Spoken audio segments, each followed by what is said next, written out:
ढोस्लाखोला रोज भएको ठाउँ। आज दिउँसो चाहिँ मजाले हेर्न आएको छु होइन। दिउँसोमा अझै राम्रो देखिने रहेछ चाहिँ मजाले चाहिँ फेगवान फुल भएको चाहिँ रोज भएको चाहिँ गार्डन यस्तो राम्रो छ।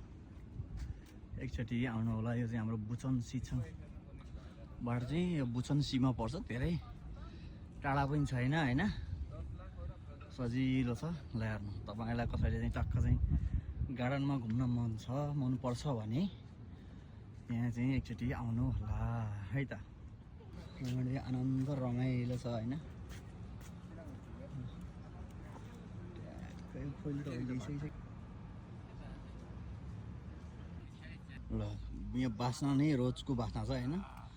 ट्याक्क शरीर त पुरा पर्फ्युम लगाउनै नपर्ने है, मजाको बास्ना छ रोजको। ल हेर्नु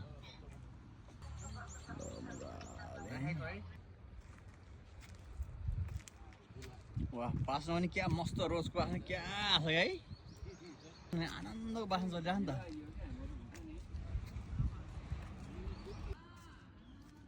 रोज चाहिँ रोजको ठाउँ है। कैयौँ ठाउँमा चाहिँ कैयौँ क्षेत्रमा छ यहाँ रोजको है। सब रोजहरू है घडी बनाएको छ माथि टपमा है। रोजगरी ठाउँ यस्तो सबै रोजहरू छ। यस्तो अहिले त अलिकति समय पनि भइसकेर हो कि अलिकति ओइलाए जस्तो छ, तर पनि जे होस् मजाले चाहिँ फुलिरहेको छ है। ल हेर्नु उतासम्म छ यो डाँडै हो।